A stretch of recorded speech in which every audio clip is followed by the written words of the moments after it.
Saya ingin mengingatkan diri saya dan teman-teman sekalian statement yang menarik dari Ibnu Qayyim rahimahullah. Ibnu Qayyim pernah mengatakan, saya selalu senang dan tenang. Saya selalu senang dan tenang melalui kehidupan dunia ini karena dua hal. Yang pertama adalah saya selalu senang dan tenang karena saya tahu ajal saya sudah ditentukan oleh Tuhan saya. Maka tidak akan pernah bertambah sesaat dan tidak akan berkurang sesaat. Artinya kalau saya akan meninggal 60 tahun ya 60 tahun. Mau sehat, mau sakit, ya, mau kaya, mau miskin, sudah saatnya mati akan mati. Maka saya tidak perlu repot dengan itu. Saya tinggal mengisi hidup saya dengan kebaikan-kebaikan, tinggalkan keburukan, udah sampai ajal datang. Saya selalu senang dan tenang karena ajal saya sudah ditentukan oleh Tuhan saya, tidak akan bertambah saat dan tidak akan berkurang saat. Lalu yang kedua, ini saksi bahasan kita. Dia mengatakan saya selalu senang dan tenang karena rezeki saya tidak akan diambil oleh orang lain. Teman-teman sekalian, garis bawahi satu hal. Tidak ada dalam Islam namanya rezeki kita diambil oleh orang lain. Pernah waktu saya tabligh akbar di Surabaya dan membahas masalah materi kita tadi subuh, kenalilah Tuhanmu kau akan bahagia. Ada seorang pengusaha muda datang kepada saya dan berkata, Ustaz, saya bersama dengan beberapa teman-teman saya coba untuk melobi masuk ke dalam satu proyek.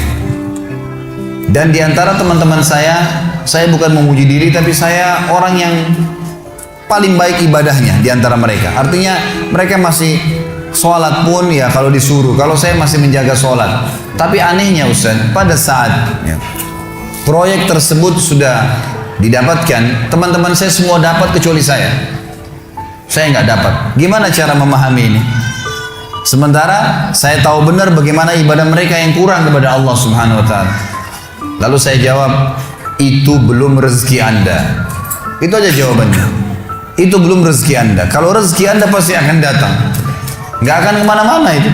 Kalau sudah rezekinya. Apalagi yang berhubungan dengan rezeki mutlak tadi yang saya jelaskan. Saya pernah teman-teman sekalian beli makanan. Saya sangat senang dengan makanan itu. Di Jawa Timur, di Surabaya tempat ada madu mongso. Jadi manis, enak gitu. Saya sering beli kecil, ketan. Ya. Saya beli sekitar 50 biji kena kecil-kecil. Sering saya bawa dari Surabaya ke Jakarta. Saya sempat beli, kemudian saya sambil nunggu pesawat akan take off 1 jam lagi Surabaya ke Jakarta, saya taruh di lounge, lagi duduk sambil nunggu waktu, saya buka laptop sambil saya ngetik-ngetik ceramah. Karena asyiknya ngikutin ceramah, saya lagi edit, saya lagi perbaikin, terus dipanggil. Setelah itu 45 menit dipanggil, 45 menit kemudian dipanggil, suruh naik pesawat. Saya buru-buru matikan laptop, saya tutup lalu saya jalan. Saya lupa tuh kresek saya yang ada isinya makanan tadi. Saya ingatnya nanti setelah tiba di Bandara Jakarta. Perasaan tadi selain laptop ada yang saya pegang yang lain nih. Gitu. Mana nih kreseknya? Oh, makanan saya ketinggalan. Tapi karena saya sudah tahu teorinya, ternyata memang madu mongso itu bukan rezeki saya. Rezekinya orang yang di situ. Gitu. Pernah nggak teman-teman beli makanan kalau yang sudah punya anak kecil di rumah, beli makanan taruh di kulkas niatnya mau makan besok. Besok kita buka sudah dimakan. Gitu. Nah, sering ya? Itu karena bukan rezeki Anda memang rezekinya dia gitu kan. Akan sampai kepada dia.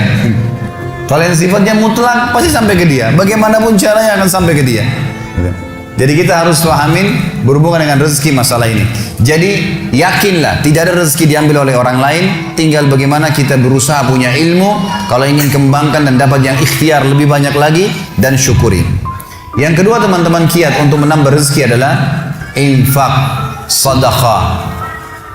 Harus kita ubah nih satu kaidah kapitalis yang mengatakan menabung pangkal kaya. Maaf teman-teman yang suka nabung nih. Bukan saya larang nabung, bukan. Tapi dalam Islam bukan menabung pangkal kaya, tapi sedekah pangkal kaya. Nggak bisa ketemu antara nabung dengan sedekah, nggak bisa ketemu nih. Susah ketemunya. Karena sedekah disuruh keluarin, ini nabung disuruh simpan, gitu kan? Nggak bakal ketemu. Dalam Islam makin sering kita keluarkan di jalan Allah, makin terbuka tuh rezekinya.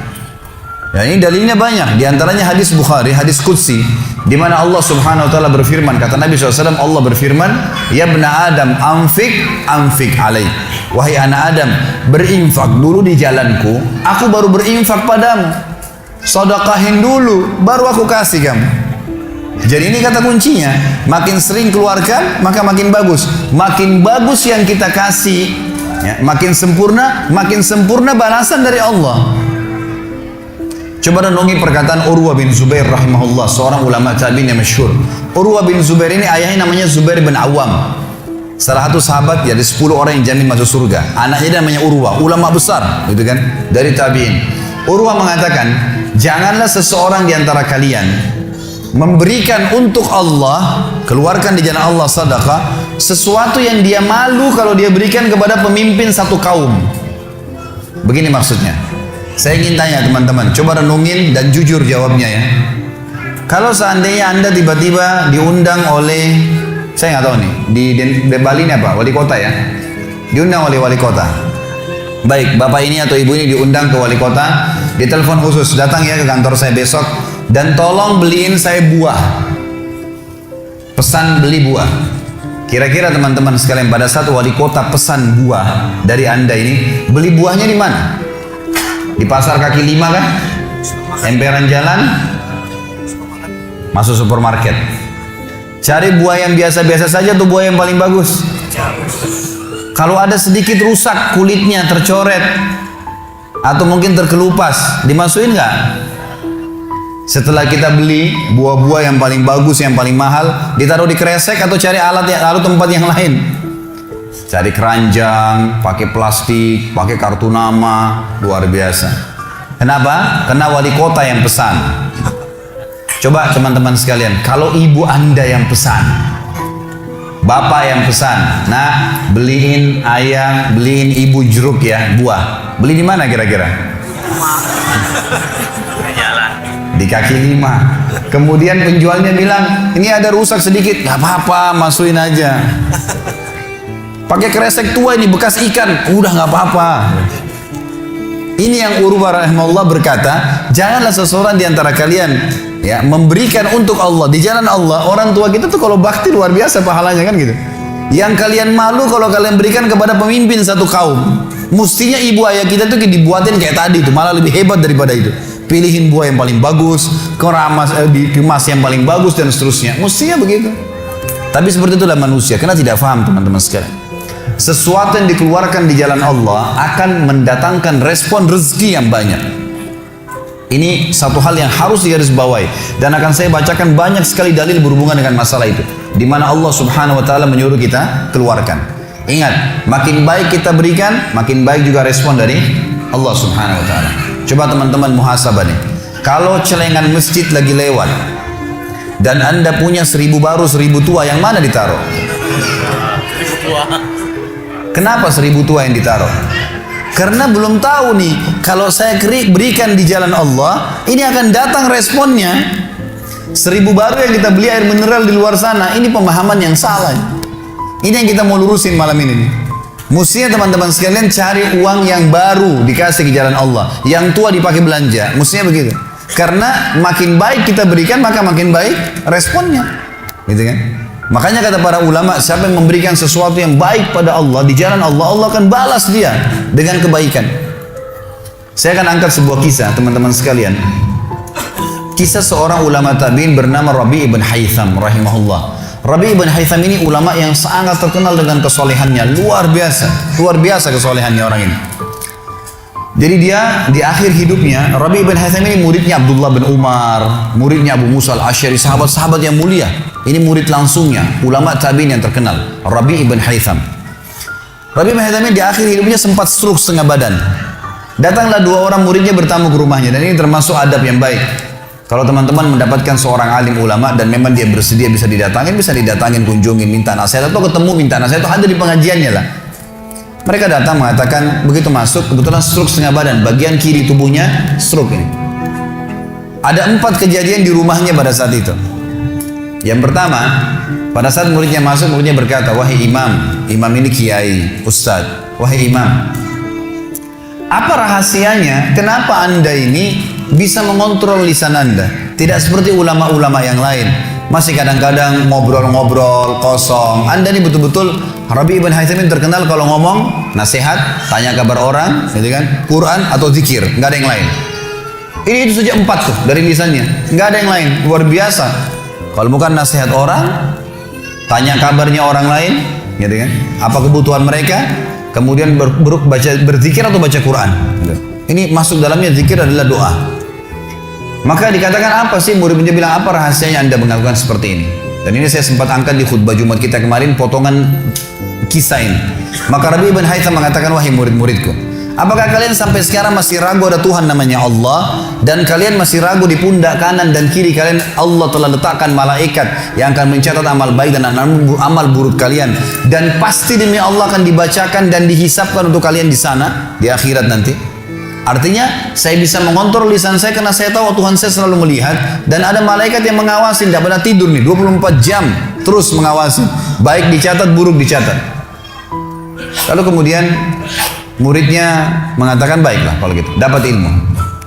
Kejadian pada saat itu teman-teman sekalian yang lain adalah, yang kedua, baru mau ngobrol sama murid-muridnya, tiba-tiba anaknya Rabi' bin Haytham keluar dari dapur, masuk ke ruang tamu pamit. Anak laki-lakinya lalu berkata, wahai ayahku, semoga Allah senantiasa menjaga Anda. Ibu saya membuatkan untuk Anda makanan namanya halwa pada zaman itu. Halwa ini Bapak Ibu sekalian makanan yang mahal. Bahannya susah, bahannya mahal, buatnya susah, lama diadon berjam-jam baru jadi. Dan ini dimakan oleh pejabat-pejabat gitu. Rabi' bin Haytham rahimahullah ini punya ciri khas. Mereka tidak pernah rewel. Di rumahnya dihidangkan makan apa sama istrinya, dimakan sama dia. Baik sekali orangnya. Udahlah, dunia dilaluin sama dia begitu saja. Maka anaknya datang dan mengatakan, wahai ayahku, ibuku membuatkan untuk Anda halwa. Makanan yang mahal bahannya dan juga susah buatnya. Tapi anaknya bilang, ibu saya buat halwa buat Anda. Ibu saya berharap Anda memakannya. Anda memakannya. Gitu.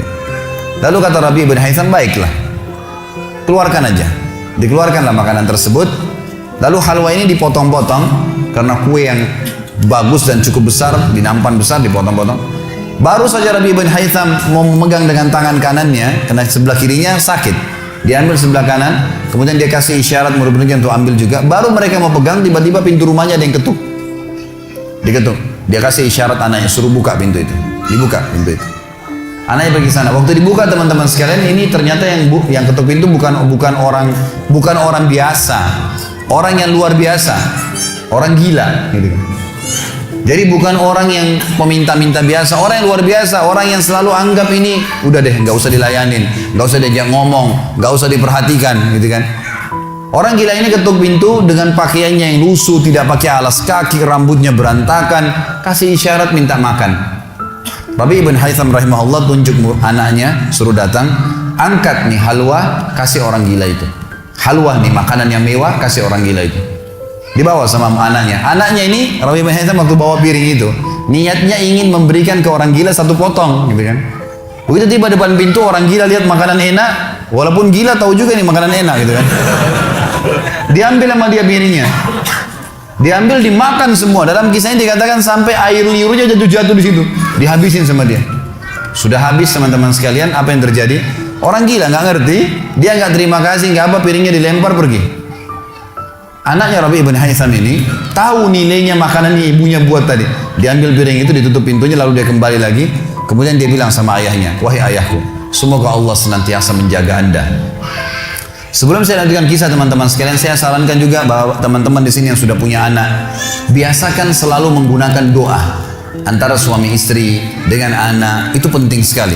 Karena kata Nabi SAW, jangan ucapkan kata-kata doa yang bisa berbau doa buruk buat kalian, diri kalian, keluarga kalian, dan harta kalian. Karena bisa saja malaikat lewat dan mengaminkannya. Kita harus selalu doa yang baik, gitu kan.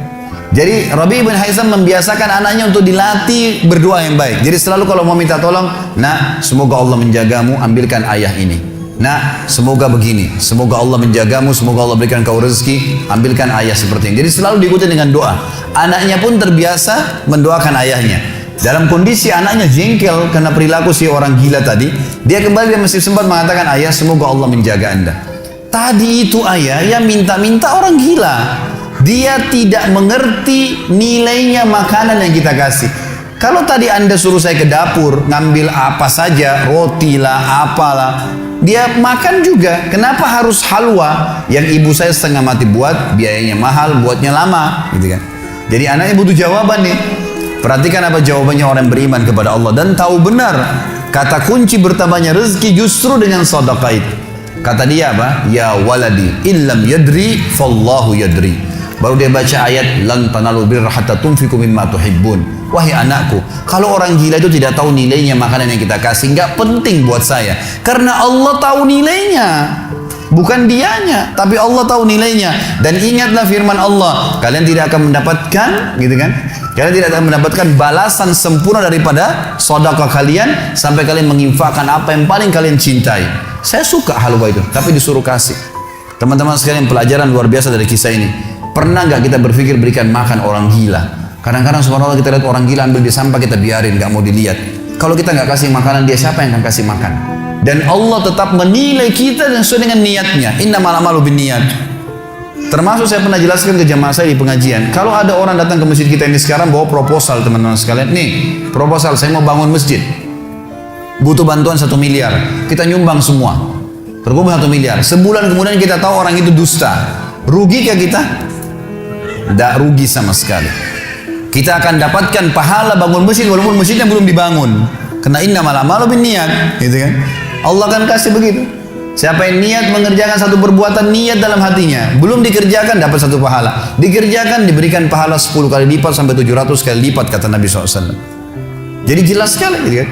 Bagaimana Rabi ibn Haytham mengajarkan kepada kita bersedekah, teman-teman, sampai pada orang gila pun dikasih. Karena Allah akan menilai kebaikan itu. Bagaimana bisa kita tidak lakukan? Maka selesai kisah yang kedua. Kisah yang ketiga adalah muridnya mengatakan, wahai imam, apa nasihat anda? Apa nasihat anda untuk kami dalam masalah ibadah? Tentu yang jadi saksi bahasan tadi orang gila dikasih makan itu ya. Maka dia mengatakan waktu ditanya oleh muridnya apa nasihatnya dalam ibadah? Ibadah kami apa nasihatnya? Sholat, puasa, apa nasihat anda? Maka beliau mengatakan, alaikum bil asrar. Rahasiakan amal soleh kalian. Jangan ceritakan sama siapapun. Kerjakan tapi jangan ceritakan. Udah, Allah sudah utuskan ada malaikat yang catat semua kebaikan. Tidak dibayar, tidak pernah tidur, lengkap semua data-datanya hari kiamat. Semua dicatat. Rahasiakan amal soleh kalian. Jangan ceritakan sama siapapun, jangan buka sama siapapun. Baik. Lalu kejadian terakhir di rumahnya adalah teman-teman sekalian, waktu itu terdengar azan duhur, stroke setengah badan nih. Lalu Rabi ibn Haytham ini saya sekalian berikan motivasi kepada teman-teman yang masih malas sholat di masjid. Rumah Allah harus didatangi teman-teman sekalian, fadilahnya sangat besar. Kata Nabi SAW, setiap orang ke masjid, setiap langkahnya mengangkat derajatnya 1 langkah, yang 1 langkah mengampuni dosanya. Setiap ke masjid dapat 1 istana di surga, dan pulang dari masjid 1 istana lagi. Hadis sahih semua menjelaskan masalah ini, gitu kan? Belum fadilah sholat berjamaahnya, belum terbangun ukhuwah, belum dan seterusnya. Belum lagi hadis Nabi SAW, siapa yang tidak kehilangan takbiratul ihram pertama imam selama 40 hari, dia akan selamat dari akan diselamatkan dari sifat kemunafikan. Banyak fadilahnya. Rabi bin Haytham rahimahullah stroke setengah badan teman-teman sekalian. Lalu dia dengar azan duhur, dia kasih isyarat anaknya sudah tahu, suruh datang. Anaknya lalu menopang tubuhnya dia yang sebelah kanan, minta diantar ke masjid. Stroke setengah badan dan sudah sangat tua. Lalu muridnya bilang, saya lalu kemudian membantu menopang tubuhnya yang stroke, dan demi Allah untuk kami membawanya ke masjid, kakinya yang stroke terseret di tanah. Lalu saya bisikin di tengah jalan, imam, hai kiai, hai guru, anda kan punya rukhsah, punya keringanan, sholat aja di rumah. Stroke, tua, susah, gitu kan? Lebih baik sholat di rumah. Apa kata dia? Orang beriman tidak mengenal stroke kah, sakit keras kah, ibadah kepada Allah nggak terganggu nih. Kata dia, wahai muridku, aku mendengarkan dengan kupingku ini azan, hayya 'alas shalah, hayya 'alal falah. Ayo sholat, ayo mendapatkan kemenangan dari Allah, hanya melalui lisan muadzin saja. Karena semua muadzin sama mengucapkan, mau orang Afrika, mau orang Arab, mau orang Melayu, azannya sama. Hayya 'alas shalah, hayya 'alal falah. Allah memanggil saya mengatakan, ayo sholat, pencipta langit dan bumi, ayo mendapatkan kemenangan. Lalu saya sholat di rumah saya, demi Allah saya akan datangi masjid walaupun saya merangkak. Ini luar biasa nih, ya, keimanan membuat seseorang stroke pun bisa beribadah kepada Allah. Tapi dari kisah kita, ya, dari 4 kejadian di rumah Rabi' ibn Haytham adalah bagaimana dia bersedekah kepada orang fakir miskin tadi. Ada riwayat Bukhari yang lain teman-teman sekalian berbunyi, kata Nabi SAW, dulu di zaman Bani Israel ada 2 orang. Di zaman Bani Israel ada 2 orang. 2 orang ini bersahabat, dua-duanya punya kebun. Dua-duanya punya kebun. Kebun ini mereka lagi nunggu hujan, dan satu negeri itu belum turun hujan. Tiba-tiba si A sama si B. Si A ini melihat ada awan, kata Nabi SAW, lewat di atas kebunnya.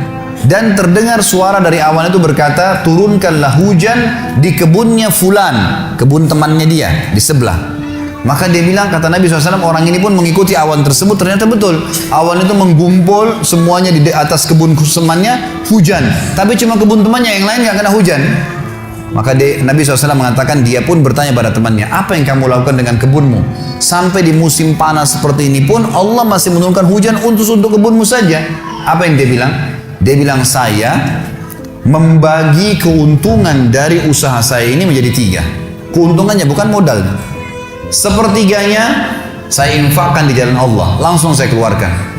Sepertiganya lagi saya tambahkan ke modal. Sepertiganya lagi saya gunakan untuk keperluan keluarga saya. Jadi ternyata teman-teman sekalian, sedekah itu betul-betul sangat luar biasa. Membuka pintu rezeki.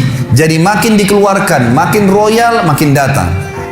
Saya sarankan teman-teman kalau bisa ikutin ceramah saya di YouTube, ada tentang Abdurrahman bin Auf, sahabat Nabi, serial sahabat. Kita sudah membahas 9 sahabat, Abu Bakar, Umar, Uthman, Ali, Talha, Zubair, kemudian Abdurrahman bin Auf, Talha bin Ubaidillah, terakhir itu Sa'id bin Zaid. Dan insya Allah hari Sabtu depan ini akan ada tablik akbar sahabat yang ke-10, Abu Ubaidah bin Jarrah. Abdurrahman bin Auf salah satu sifat ciri khasnya, semua sahabat suka bersedekah, tapi Abdurrahman ini luar biasa dalam sedekah, luar biasa. Beliau pernah kedatangan keuntungan 1 peti emas di satu malam, gak bisa tidur, gelisah. Istrinya tanya, kenapa Abdurrahman? Dia bilang, saya gak bisa tidur nih, belum pernah ada keuntungan sebesar ini. Kata istrinya, lalu apa keinginan? Dia bilang, saya ingin keluarkan jalan Allah, saya gak mau simpan di rumah saya malam ini. Ya, gak mau nabung. Kalau kita subhanallah baru untung 1 juta sudah antri sejam di bank, gitu kan. Ini nggak mau nabung, keluarin malam ini, sedekahin semua untuk fakir miskin. Gitu. Istrinya juga salehah, nggak seperti sebagian muslimah. Maaf, saya nggak singgung muslimah di belakang sana. Tapi ada orang begitu, suaminya dapat untung, sebelum disedekahin, sebelum kasih orang tuanya, sebentar dulu, jatah saya mana? Gitu. Ini enggak, istrinya mengatakan sedekahin. Ayo kita sama-sama. Dibungkuslah emas-emas itu, koin-koin emas, dirham emas itu, kemudian dibagiin, habis. Subhanallah, karena ikhlasnya mensedekahkan semua keuntungan malam itu, besok dalam riwayat saya dikatakan datang 2 peti keuntungan dengan produk yang sama. 2 peti emas dikeluarin sama Abdurrahman, 2 peti emas. Hari ketiga datang 3 peti keuntungan. Dikeluarkan hari keempat datang 4 peti. Begitu terus sampai Abdurrahman memiliki sebuah gudang penuh dengan emas. Waktu Abdurrahman radhiyallahu anhu meninggal dunia, waktu mau dibagi warisannya, itu emas-emasnya saking sudah ditumpuk-tumpuk sampai melengket satu sama yang lain. Waktu mau dipisahin, dibagi, itu harus pakai kampak. Dan yang mengkampak itu tangannya sampai memar, luka. Saking banyaknya. Selalu sedekah. Setiap hari beli 33 budak dibebasin. Setiap hari beli budak bebasin. Setiap hari datangkan 30 kafilah, ya 30 ekor unta untuk diparkir, ditaruh di tengah-tengah jalan Madinah. Lalu pegawainya berteriak, Abdurrahman membagi-bagi buat kalian, silakan, semua ambil kebutuhannya. Luar biasa gitu. Kita subhanallah kadang-kadang bersedekah, kalau orang datang itu pun masih perhitungan, gitu kan. Ini nggak sengaja cari orang yang butuh lalu dikasih. Maka lihat bagaimana mereka memahami tentang masalah sedekah ini, teman-teman sekalian. Dalam hadis yang dikatakan sadaqatu tudfi'u ghadabur rahman. Sedekah itu bisa meredam murkanya Allah. Keluarin, jangan ragu dengan masalah sedekah itu. Karena itu kata kunci datangnya rezeki. Mari kita dengarkan ayatnya. Yang pertama adalah surah Al-Baqarah, surah nomor 2 ayat 254. Allah Subhanahu wa taala berfirman, Al-Baqarah 254, A'udzu billahi minasyaitonir rajim. Ya ayyuhalladzina amanu, hai orang-orang yang telah beriman pada Allah, anfiku, keluarkan mimma razaqnakum, dari apa yang telah kami berikan untuk kalian rezeki, min qabli an ya'ti yaumun la bay'un fihi wala khullatun wala syafa'ah wal kafiruna humudz zalimun. Sebelum datang hari nanti kalian menyesal, enggak ada lagi hari transaksi, enggak ada lagi kasih sayang, tidak ada lagi pertolongan, hari kiamat.